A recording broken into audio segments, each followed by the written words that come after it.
Satu nama yang berkuasa, yang sanggup memberikan kemenangan buat kita, Yesus, nama di atas segala nama. Nama Yesus memulihkan. Nama Yesus menyembuhkan. Nama Yesus beriku harapan, ku menang bersamamu Tuhan. Nama Yesus memulihkan. Nama Yesus menyembuhkan. Nama Yesus beriku harapan, ku menang bersamamu Tuhan.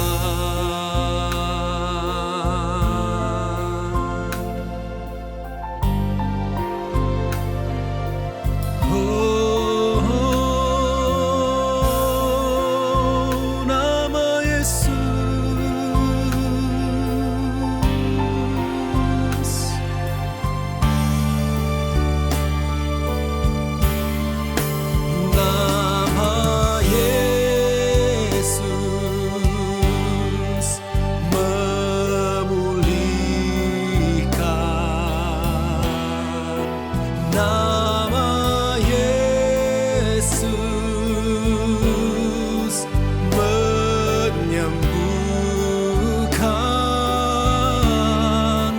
Nama Yesus beriku harapan, ku menang bersamamu Tuhan. Nama Yesus memulihkan.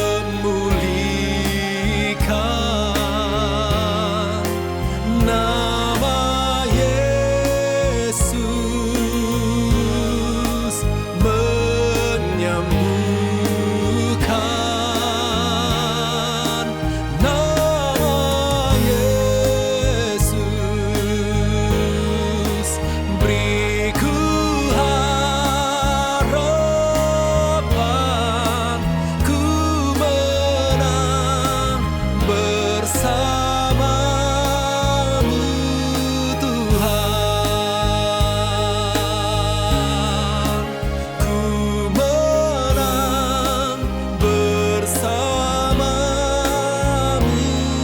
Tuhan. Ku menang bersamamu Tuhan.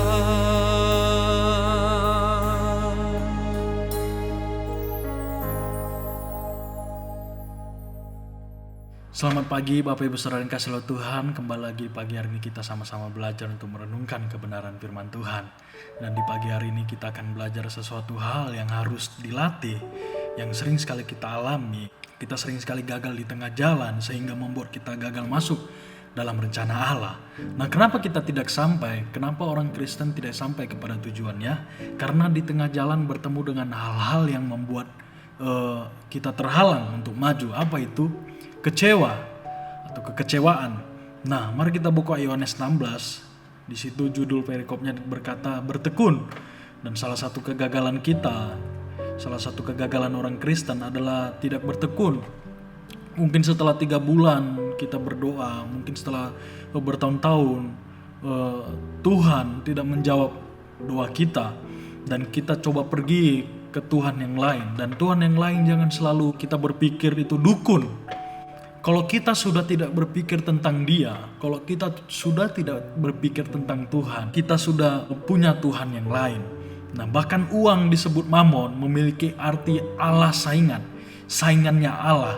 Nah, ternyata uang bukan hanya benda mati yang punya nilai tukar, tetapi dia punya kuasa. Dan Allah yang lain itu juga bisa kekuatan diri sendiri. Terlalu percaya dengan diri sendiri, mengandalkan kekuatan atau kedudukan dan lain sebagainya. Nah, di sini kita melihat waktu kita meragukan Allah, di sini mungkin kita kecewa kepada Dia.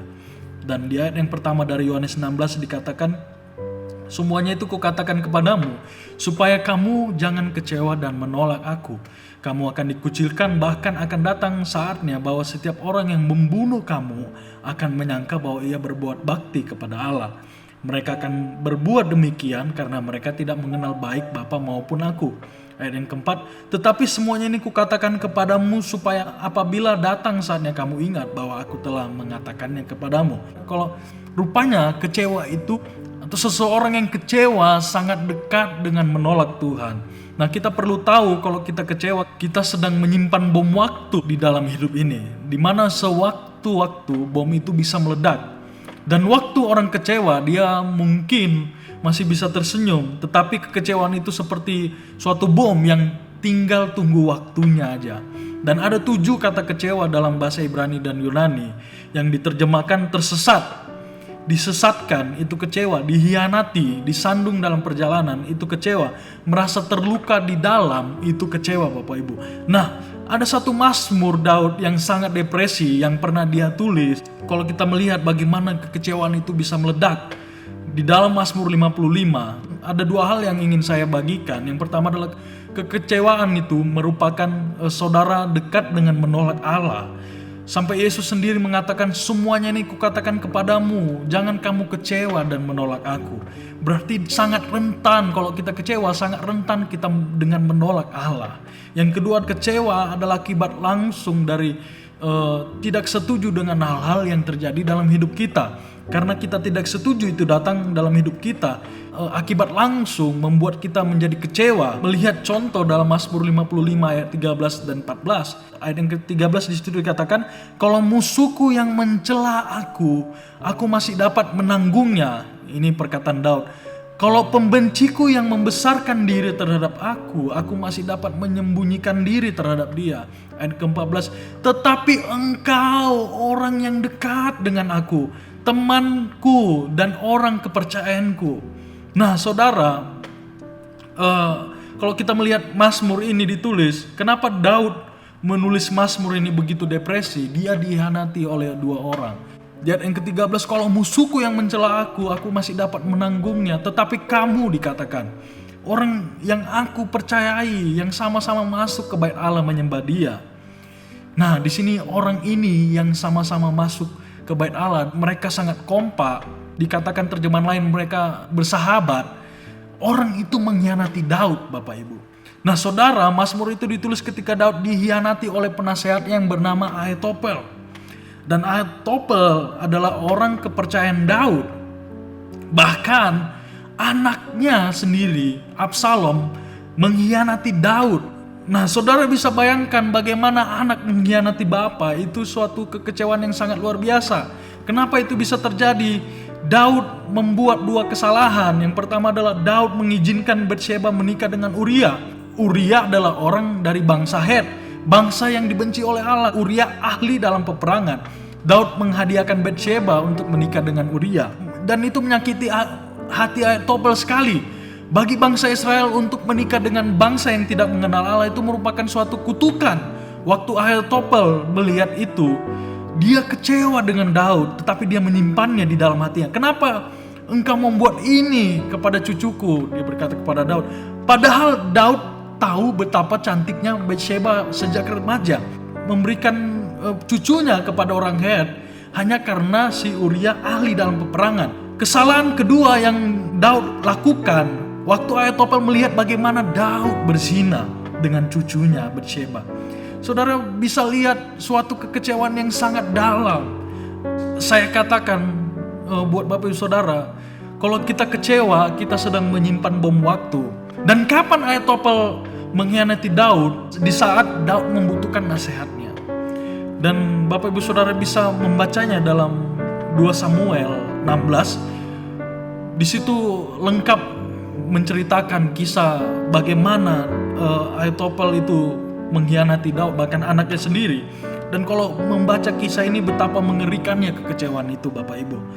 Nah makanya firman Tuhan dalam Amsal 4 ayat 23 berkata, jagalah hatimu dengan segala kewaspadaan, karena dari situlah kepancar kehidupan. Maka dengan itu kita sangat penting menjaga hati. Jangan sampai kita kecewa, karena suatu saat kecewa itu bisa meledak dan dekat dengan kita menolak Tuhan. Dan kesimpulannya saya tutup dengan pertanyaan, apakah kita mau menyimpan kecewaan atau kita mau melepaskannya? Tuhan Yesus memberkati. Terima kasih Tuhan buat firman-Mu yang telah mengingatkan kami betapa mengerikannya kekecewaan itu Tuhan. Maka dengan itu Tuhan kami serahkan semua ke dalam tangan-Mu. Masalah apapun yang kami hadapi, Tuhan kami percaya Engkau dapat menolong kami Tuhan Yesus. Terima kasih Tuhan Yesus. Maka dengan itu Tuhan Roh Kudus-Mu tuntunlah kami dalam kehidupan kami sehari-hari. Dalam kami menjalani kehidupan kami sehari-hari, supaya kami dapat menjalani tanpa kami mengalami kecewa Tuhan. Tuhan mampukan kami untuk menjalani kehidupan ini. Hanya di dalam nama Tuhan Yesus kami akan menjalani kehidupan kami sehari-hari ini. Hanya dalam nama Tuhan Yesus. Haleluya. Amin.